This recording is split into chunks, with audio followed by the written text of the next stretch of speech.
இரும்பு சத்து நிறைந்த அவல் உப்புமா செய்ய போகிறோம். அடுப்பை பற்ற வச்சுக்கோங்க. முதல்ல கடுகு போட்டுக்கலாம். இப்போது ஃபஸ்ட்டே வேர்க்கடலை போட்டுருங்க, ஏன்னா அது கொஞ்சம் லேட் ஆகும். அதுக்கப்புறம் இது போட்டுக்கலாம், உளுத்தம்பருப்பு போடுங்க தேவை. இப்போ வெங்காயம் போட்டுக்கலாம்.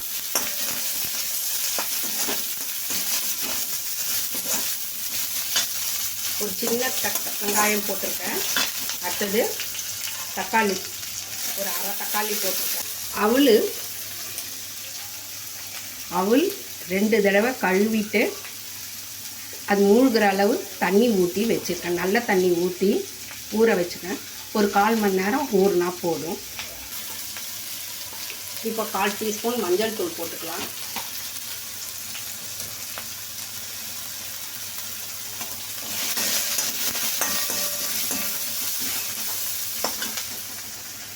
பச்சை மிளகா, காஞ்ச மிளகா நறுக்குனது போட்டுக்கோங்க. இருக்கணும்னா ரொம்ப நேரம் வதக்க விடக்கூடாது. இப்போது ஊறின அவலை போட்டுடலாம். உதுத்துட்டு போட்டுக்கோங்க. இது பெங்களூரில் அவலக்கி உப்புமான்னு ரொம்ப ஃபேமஸ்ஸு.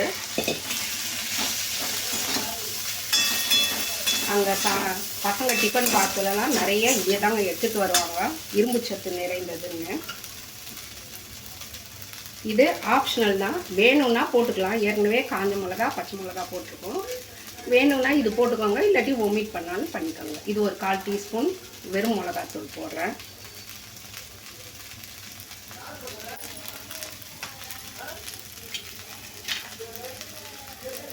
கருவேப்பிலை போட மறந்துட்டேன்.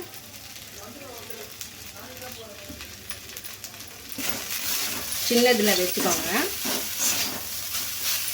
எண்ணெய் இதுக்கு சாதாரணமாக நீங்கள் அளவு பார்த்து ஊற்றக்கூடாது. எண்ணெய் இதுக்கு 1 ஸ்பூன் எக்ஸ்ட்ரா தான் ஊற்றணும். அளவு உப்பு போட்டுக்கோங்க.